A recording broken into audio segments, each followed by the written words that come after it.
video for the American Citizenship module. We're going to cover the major points from this module, both chapters 1 and chapter 5. We will not cover every single detail, every vocabulary term, or every constructive response, but we will cover the major topics, especially those discussed in class. To start with, there are 4 vocabulary terms that students usually have more of a difficulty with than others. Domestic, of course, domestic refers to anything occurring with or dealing with one's own country. So if you hear the term domestic economy, domestic affairs, domestic terrorism, which is a term we've heard in the news recently, that just simply means it's happening in the United States or in one's home country. Popular sovereignty, of course, simply means that a government's power and authority is derived from the people. Most notably, this is done through voting when we elect our officials, both on the federal, state, and local level. But it can also refer to referendums where we have a chance to vote on certain issues. Service economy, that is the type of economy we have in the United States. And that simply means that most individuals are employed to provide some type of service to someone. So someone who may work at a restaurant, a doctor, a lawyer, anyone in the health profession, anyone in the financial realm would be considered part of the service economy. And the 4th term is majority rule. And so that simply means that the majority of individuals and lawmakers in our country will have most of the power, but it is also the responsibility to take into account the concerns of the minority of voters as well as lawmakers as well. So everyone will be represented. We discussed the 5 duties of American citizens. First, we are all required to obey the law, starting with the Constitution and trickling down through state and local laws. We are then required to pay taxes, again, everyone at the federal level and most at a state and local level as well. We are all called to defend the nation, whether it be through voluntary service. We have at times had a draft in our country, and of course, individual males, once they turn 18, are still required to register with selective service today. Of course, we have not had a draft since the Vietnam War era. We are required to serve in court. This usually means serving on a jury or at least going to see if you will be chosen for jury duty.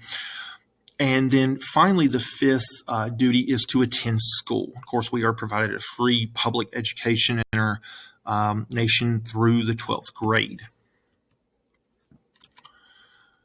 Continuing on, we talked about citizenship and the ways to obtain that. Of course, there are 2 major ways to obtain citizenship in the United States. One is by birth. So if you were born on any American soil, whether it be in the United States or possibly to American parents in a foreign country or on a foreign military base, you do have American citizenship automatically. You can also attain citizenship through the process of naturalization, where you study, you take an oath of allegiance to the United States, and you can gain citizenship that way. And of course, one note to remember is that only the federal government can either grant or revoke citizenship. Okay? Only the federal government can grant or revoke an individual's citizenship. We discussed immigration policies in the United States. Immigration in the United States is limited each year.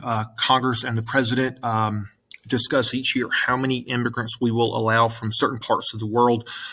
And of course, there was always going to be more individuals in that number who apply for immigration status, whether it be simply wanting to move to our country or whether to come to the United States for work, college, going to school to train. Relatives of Current U.S. citizens or individuals who are already living in the United States are given priority, as well as anyone with a needed job skill, such as maybe an interpreter.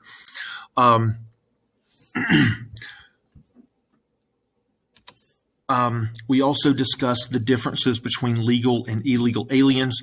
And just remember, as far as illegal aliens, most illegal aliens do not enter the United States through illegal means. They enter through with either a work visa, a school visa, to visit relatives, and through various reasons they don't return to their home country. Legal aliens, of course, apply for immigration status, usually through a work visa or a school visa. And can stay as long as they like, as long as they pay their appropriate taxes and, of course, obey the law. Most, though, do have to carry a certain type of identification with them during this. Of course, legal aliens are divided into resident and non-resident aliens, the biggest difference being that non-resident aliens are only going to be in the U.S. for a short time. For example, journalists who are covering a sporting or political event in the U.S. are considered non-resident aliens. They'll simply leave once their duty is over. There are four major functions of a government. One, to keep order by passing laws and passing policies that will help maintain order and keep us safe that way. Number two, to provide security, protecting citizens domestically and abroad. A good example of this would be the National Guard, whether it be helping mobilize in natural disasters or even helping most recently with vaccine and pandemic protocols. A government also provides public services, such as creating, managing libraries, schools, health services, public parks, and making sure that utilities such as water and power are available to everyone. And then fourth, and finally, they guide the community. They set public policies to help manage the economy and help everyone maintain a safe lifestyle and livelihood in the United States. Again, another example of this would be the recent pandemic protocols put into place. And finally, there are 5 principles of American democracy that we find throughout our country, and especially written into our Constitution, that our lawmakers uphold. Number one, rule of law simply means that all individuals are expected to be upheld by the law and to adhere to the law, no matter what your status, what your particular occupation is, whether you're rich, poor, or what your status is. And so that is rule of law. Everyone is bound by the law.